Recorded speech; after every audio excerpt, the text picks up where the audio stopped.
ಪುಸ್ತಕ 5ನೇ ಅಧ್ಯಾಯ 14ನೇ ವಚನ ಹೀಗೆ ಹೇಳ್ತದೆ, ಯೆಹೋವನೆಂಬ ದೇವರು ನಿನ್ನನ್ನು ತಾನೇ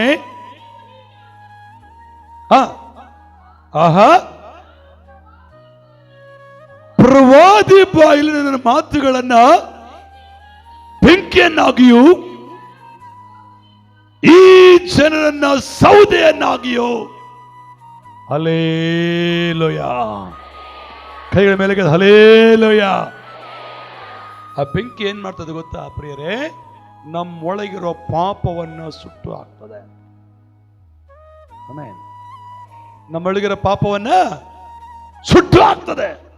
ನಮ್ಮೊಳಗಿರುವ ಶಾಪವನ್ನ ಸುಟ್ಟು ಹಾಕ್ತದೆ.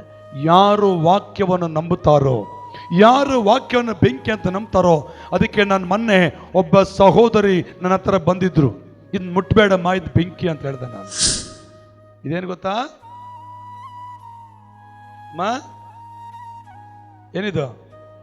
ಇದು ಸುಮ್ಮನೆ ಏನೋ ಬೈಬಲ್ ಅಂತ ಅನ್ಕೊಂಡಿದೀಯ ನೀನು, ಬೈಬಲ್ ಆಗಿ ಕಾಣ್ತದೆ. ಅದ್ರ ಬೆಂಕಿ ಅಂತ ಅಂದುಕೊಳ್ಳುವಾಗ ಪರಿಶುದ್ಧಾತ್ಮನ ಬೆಂಕಿ ನಿನ್ನೊಳಗೆ ಹತ್ತುಕೊಂಡು ಉರಿತದೆ. ಇರುವ ಪಾಪವನ್ನ, ಇರುವ ಶಾಪವನ್ನ, ಇರುವ ರೋಗವನ್ನ, ಇರುವ ಕಷ್ಟವನ್ನ ತೆಗೆದಾಗ್ತದೆ. ಈ ವಾಕ್ಯಕ್ಕೆ ಶಕ್ತಿ ಇದೆ. ಹಲ್ಲೇಲೂಯ. ಬೆಂಕಿ ಏನ್ ಮಾಡ್ತದೆ ಗೊತ್ತಾ? ನಮ್ಮ ಎಲ್ಲ ಪಾಪದ ಕಟ್ಟುಗಳನ್ನ ಸುಟ್ಟು ಹಾಕ್ತದೆ.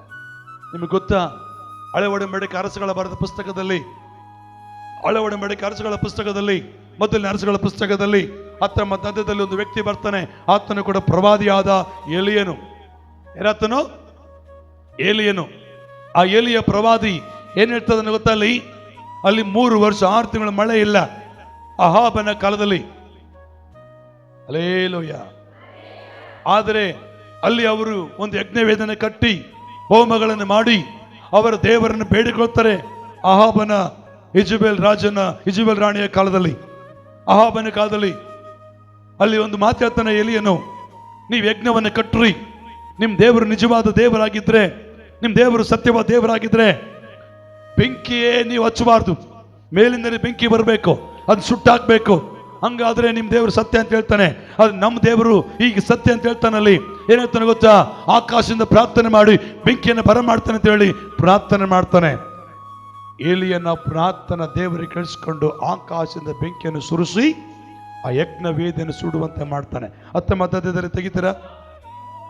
18ನೇ ಅಧ್ಯಾಯ, ಕ್ಷಮಿಸ್ರು, 18ನೇ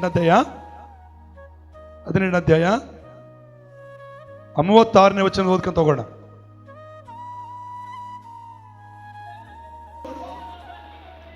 ಯೆಹೋವನಾದ ನಿನ್ನೊಬ್ಬನೇ ದೇವರು, ಈ ಜನರ ಮನಸ್ಸು ನಿನ್ನ ಕಡೆಗೆ ತಿರುಗಿಸಿಕೊಳ್ಳುವವನು ಆಗಿರ್ತಿ ಎಂಬುದನ್ನು ತಿಳಿಯಪಡಿಸಿ ಎಂದು ಪ್ರಾರ್ಥಿಸಿದನು. ಕೂಡಲೇ ಯೆಹೋವನ ಕಡೆಯಿಂದ ಬೆಂಕಿ ಬಿದ್ದು ಯಜ್ಞ ಮಾಂಸವನ್ನು, ಕಟ್ಟಿಗೆ ಕಲ್ಲು ಮಣ್ಣುಗಳನ್ನು ದಹಿಸಿಬಿಟ್ಟು ಕಾಲುವೆಲಿದ್ದ ನೀರನ್ನೆಲ್ಲ ಹೀರಿ ಬಿಟ್ಟಿತು. ಚಪ್ಪಳೆ ತಟ್ಟೋಣ. ಕರ್ತನಿಗೆ ಮಹಿಮೆಯಾಗಲಿ. ಪ್ರಿಯ ದೇವ ಜನರೇ,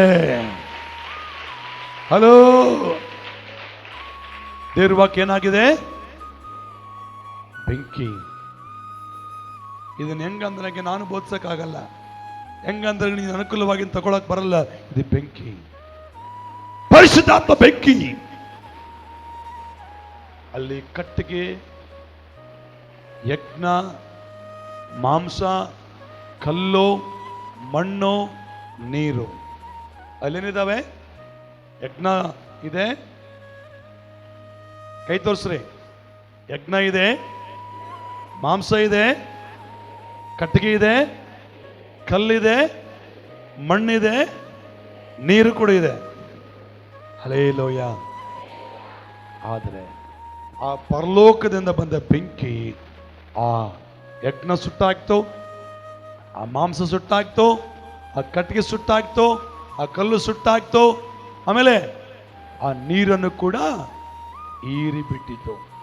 ಅಂದ್ರೆ ಇವತ್ತು ನಮ್ಮೊಳಗಿರುವ ಕೆಲವು ಪಾಪದ ಕಟ್ಟುಗಳನ್ನ, ಶಾಪದ ಕಟ್ಟುಗಳನ್ನ, ರೋಗದ ಕ್ರಿಯೆಗಳನ್ನ ಬಿಟ್ಟು ಹೋಗ್ಬೇಕಂದ್ರೆ ವಾಕ್ಯದ ಬೆಂಕಿ ನಮ್ಮೊಳಗೆ ಬರಬೇಕು, ವಾಕ್ಯದ ಬೆಂಕಿ ನಮ್ಮೊಳಗೆ ಇರಬೇಕು. ಹಲ್ಲೇಲೂಯಾ.